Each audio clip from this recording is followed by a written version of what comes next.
Hi BookTube, it's Bailey, aka That Blushing Book Girl, and I'm back for another video. Today is the last day of January, and I'm here with my January wrap-up. Possible that I could still slip in one more book today, but I've got 6 so far to share with you guys. The first book I read this year was An Absolutely Remarkable Thing by Hank Green. This book was phenomenal. I gave it 5 out of 5 stars, which was amazing because it was Hank's debut novel. It is sci-fi, it's crazy, it keeps you interested the whole time. It centers around themes of fame, friendship, and political divide, and it's just crazy relevant while being about alien robots. So, you know, you should really check this book out. I read a book by the other vlog brother, John Green, who has a lot more novels under his belt.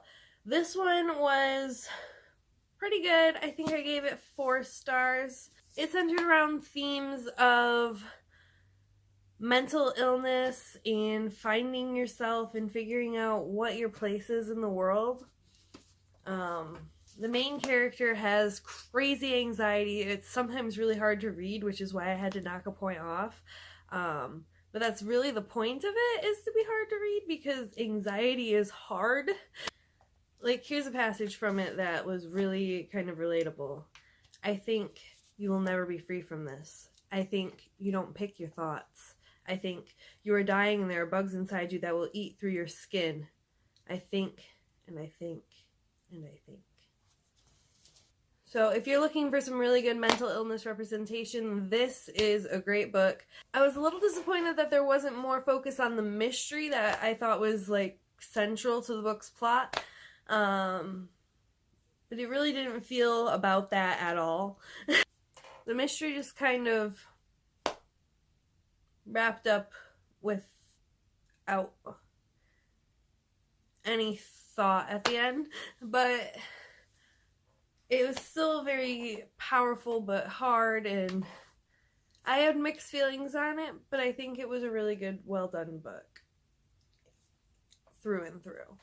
Then I picked up my first graphic novel of the year. It is called Check Please. It's written by Ngozi Ukazu. I'm sorry for just butchering that name. I really am. This book was just so sweet. It is about a pie baking, hockey playing, gay college kid, and it just follows his first 2 years of college, and it's adorable. Like, whenever something goes wrong, this kid just bakes a pie, and it's great. He has such a good relationship with his little hockey family, and there's even a little romance that goes on that is just adorable. It's a quick little read. I read it in like an hour, 2 hours maybe. And the art is just so cute. He just makes a pie. I can't get over this book. And, like, I oddly learned a few things about hockey from it, so that's a win-win. Then I listened to Sadie by Courtney. Everyone's talked about this book on BookTube already. I don't think I need to talk about it much more. It is about a girl whose sister is murdered, and then what she does to try to avenge that death. And it's told partly in podcast form, partly in Sadie's own voice. And so I listened to this on Audible because of the way the podcast form kind of sounds, and the way they voiced the characters was really well done. The book moved kind of slow for me. It was not quite as good as I had hoped. So I gave this a 3 out of 5 stars. I was a tad bit disappointed, but it was still an enjoyable thing overall. just wasn't as hard-hitting as I thought it was going to be. I think it's because Sadie is so far gone. It's hard for me to, like, feel with her. I'm also an only child, so I've never had that sibling bond. I don't know, maybe that's it. I don't know. I don't know what was wrong with me, why I didn't love this book as much as everybody else did. So the fifth book I read was Impossible Owls, an essay collection by Phillips. I took a little nonfiction sidestep for a minute. I took a little sidestep for a minute. It's all about, like, odd subjects. Like, they're essays about weird things, like weird things you never thought you'd be interested in, but he somehow makes you interested in them. Like, the second story is about sumo wrestlers, and it was so well written, I just couldn't stop reading. Some of the middle stories I didn't love quite as much, so I had to give it a 3.5 star rating. But I definitely recommend checking out at least Phillips' writing. He's such a talented writer. Yeah. And then last I read Camouflage. I got a free galley of this from NetGalley. Okay, maybe that light's a little better.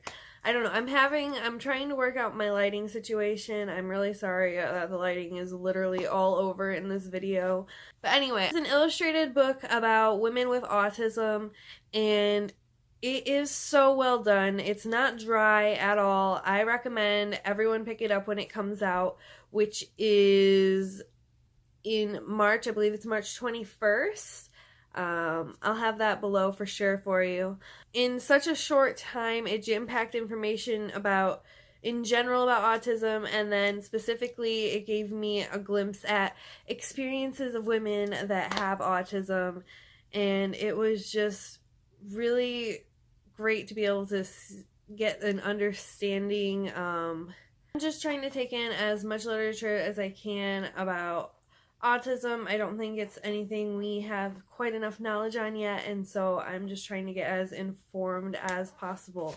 Plus, the illustrations in this novel are just so aesthetically pleasing. Like, I got the free galley, but I'm gonna buy myself a copy when it comes out because I just want it to be on my shelves because it's so pretty.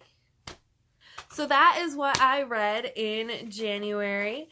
I'm supposed to be reading one book a week, and so far I am on track. I'm actually ahead of track, so I'm pretty proud of myself right now, and I'm going into February with a lot of hope.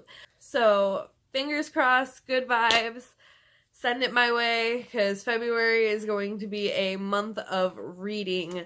I'm going to be doing the BookTube Games Contemporary-a-thon and a little bit of manga-a-thon, manga love-a-thon. If I can get my hands on something that is romancy and sounds good to me, manga-wise. Right now, I am in the middle of 3 books, so I am reading The Lightning Thief for the second time. I read this back in 7th grade, so it's been quite a while. And since I am in Camp Half-Blood, for the BookTube Games, I decided I should go ahead and reread this series. It's just so fun. I forgot about all the little things. And I'm loving it. I'm listening to it on Audible and following along in my book. And it's so fun to get back to the books that were part of why you loved reading in the first place. I'm also reading The Immortalists by Chloe Benjamin. This book is pretty weird. I'm not sure how I feel about it yet. I'm doing a buddy read with a friend, and we are going to be having our talk about it on February 5th, so I have to have it done by then.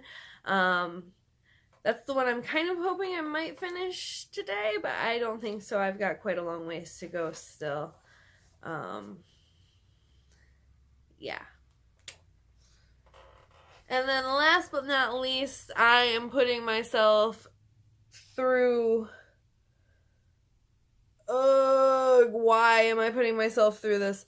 I am listening to 50 Shades of Grey on Audible, and oh my god, it's so bad. You can see the parallels to Twilight, like, just so brazenly done, and it's just so cringy, and I'm like, why am I doing this to myself?